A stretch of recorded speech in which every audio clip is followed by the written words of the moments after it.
డిక్లరేషన్పై మాజీ సీఎం జగన్ ఎందుకు సంతకం పెట్టారని బీజేపీ రాష్ట్ర అధికార ప్రతినిధి భానుప్రకాష్ రెడ్డి తెలిపారు. జగన్కు శ్రీవారి అనుగ్రహం లేదని, స్వామివారి ఆశీర్వాదం లేకుంటే ఎవరైనా ఆలిపిరులు సైతం అడుగు పెట్టలేరని తెలిపారు.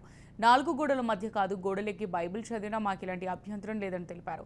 దళితులతో జగన్ రాజకీయం చేస్తున్నారని, టీటీడీ అనుబంధ ఆలయాల్లో గానీ, తిరుమలలో గానీ ఏ రోజు దళితులను ఇబ్బంది పెట్టలేదని గుర్తు చేశారు.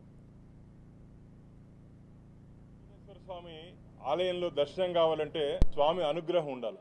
జగన్మోహన్ రెడ్డి గారికి స్వామివారి అనుగ్రహం లేదని చెప్పి మేము అనుకుంటున్నాం. అయ్యా జగన్మోహన్ రెడ్డి గారు మనం చేసుకునే దర్శనం కాదు, భగవంతుడు ఇచ్చే దర్శనం తిరుమలలో జరిగేది, గుర్తుపెట్టుకో.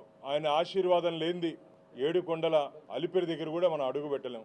నీకు డిక్లరేషన్ ఇచ్చే దాంట్లో ఏం నొప్పి, ఏం బాధ? టీటీడీ చట్టాలు ఏపీ నాకే ఇలా జరుగుతూ ఉంటే ఇంకా ఎస్సీ ఎస్టీలకి దళితులకి ఏ విధంగా ఉంటుంది అన్నారు. నీకే అంటే ఏమయ్యా నువ్వు చెప్పు? నువ్వు కేవలం పులివెందలకి శాసనసభ్యుడు మాత్రమే. జగన్మోహన్ రెడ్డి గారు మీరు అంత అహంకారం నుంచి వస్తుంది. జగన్మోహన్ రెడ్డికి నేను ఛాలెంజ్ చేస్తున్నా, రేపు మధ్యాహ్నం 12 లోపల 24 గంటల లోపల మా దళిత సోదరుల్ని టీటీడీ అనుబంధ ఆలయాల్లో కానీ, టీటీడీ ఆలయాల్లో కానీ ఏ రోజైనా మేము ఇబ్బంది పెట్టామా? ఏ ఒక్కరి దగ్గర నుంచే చెప్పించు. నేనైతే రాజకీయానికి శాస్త్రంతో తప్పుకుంటా, నువ్వు తప్పుకుంటావా?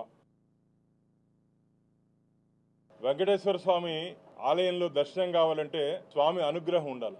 జగన్మోహన్ రెడ్డి గారికి స్వామివారి అనుగ్రహం లేదని చెప్పి మేము అనుకుంటున్నాం. అయ్యా జగన్మోహన్ రెడ్డి గారు మనం చేసుకునే దర్శనం కాదు, భగవంతుడు ఇచ్చే దర్శనం తిరుమలలో జరిగేది, గుర్తుపెట్టుకో. ఆయన ఆశీర్వాదం లేనిది 7 కొండల అలిపిరి దగ్గర కూడా మనం అడుగు పెట్టలేం. నీకు డిక్లరేషన్ ఇచ్చే దాంట్లో ఏం నొప్పి, ఏం బాధ? టీటీడీ చట్టాలు ఏపీ నాకే ఇలా జరుగుతూ ఉంటే ఇంకా ఎస్సీ ఎస్టీలకి దళితులకి ఏ విధంగా ఉంటుంది అన్నారు. నీకే అంటే ఏమయ్యా నువ్వు చెప్పు? నువ్వు కేవలం పులివెందలకి శాసనసభ్యుడు మాత్రమే. జగన్మోహన్ రెడ్డి గారు మీరు అంత అహంకారం నుంచి వస్తుంది. జగన్మోహన్ రెడ్డికి నేను ఛాలెంజ్ చేస్తున్నా, రేపు మధ్యాహ్నం 12 లోపల 24 గంటల లోపల మా దళిత సోదరుల్ని టీటీడీ అనుబంధ ఆలయాల్లో కానీ, టీటీడీ ఆలయాల్లో కానీ ఏ రోజైనా మేము ఇబ్బంది పెట్టామా?